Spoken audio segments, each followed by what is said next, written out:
everybody, I'm Latrina Patrick. Welcome to day 71 of our 90-day grant writing tutorial. Last week I actually submitted a grant to a foundation, and that's something I haven't really done in quite a while. And there are some things that came up that caught me off guard, and so it inspired me to create this tutorial for you because I want to share with you those lessons that I learned.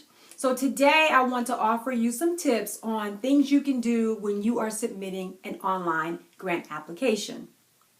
Well, one of the things I've already said from the day one of these tutorials is that you want to make sure you read your RFP or your funding announcement from cover to cover and do this at least 3 times.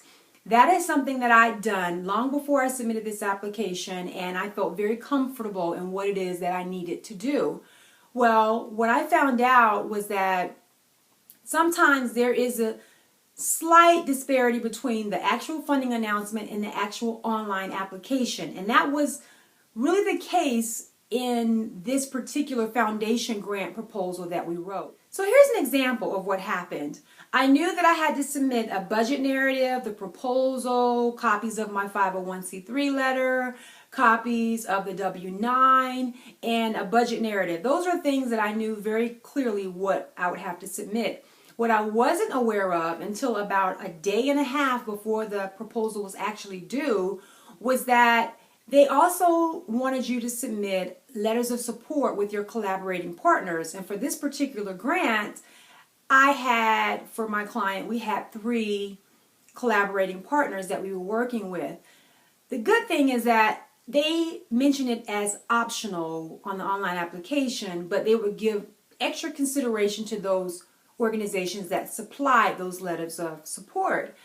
They didn't mention that anywhere in the actual funding announcement about getting these letters of support, which I expected, but they weren't there. And so when I got to that section, I was a little thrown and a little concerned because I could have easily gotten those letters. And that was really a rookie mistake for me because I've always taught you guys about getting those letters far in advance. And they always usually are necessary. But again, I didn't do that. And so it really came back to get me in this particular scenario.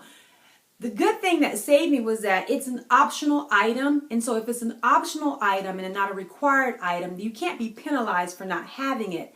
But if they can give you extra consideration if you do. And of course, with grants being so competitive and this being such a competitive process, you want any extra leg up you can get in this type of scenario. So I was a little disappointed that I had not noticed that before, but I was okay with the fact that, okay, well, it's not required, but it's optional. And so I knew that it wouldn't hurt me from not having it, but having it could have helped me. And I would have known that had I gotten into the system a lot earlier.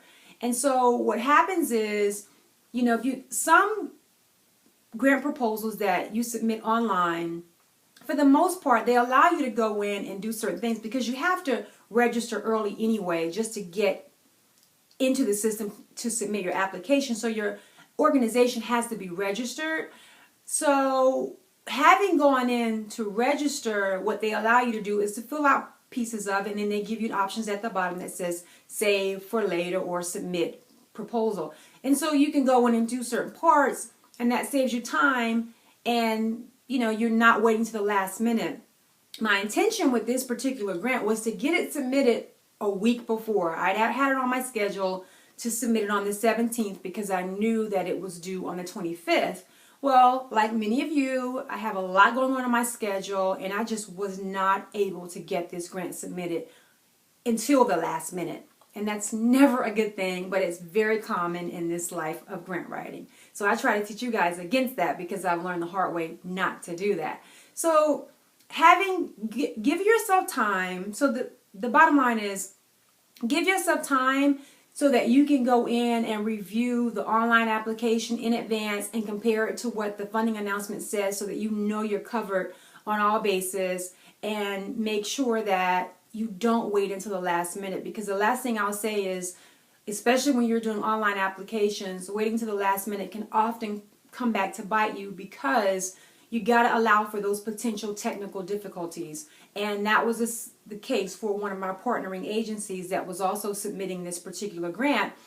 Just so happens she was doing her stuff early, went in to register and had several technical difficulties that put her off about a day and a half or 2 days just to get into the system. Had she waited to the last minute like I did, unfortunately, she would have not had time to rectify that and probably wouldn't have been able to submit the grant. So again, go in there, make sure you have time, make sure you run through things so that you don't have any technical glitches that can't be resolved before the deadline. So those are just a couple of things that I learned from this recent experience that I felt necessary to share with you.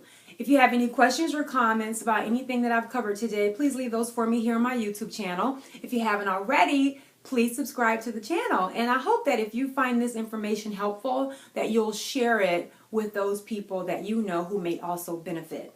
I want you to know that I also send out weekly email updates about what's coming up every week in my tutorials. And so it gives you like a sneak peek ahead of what's coming.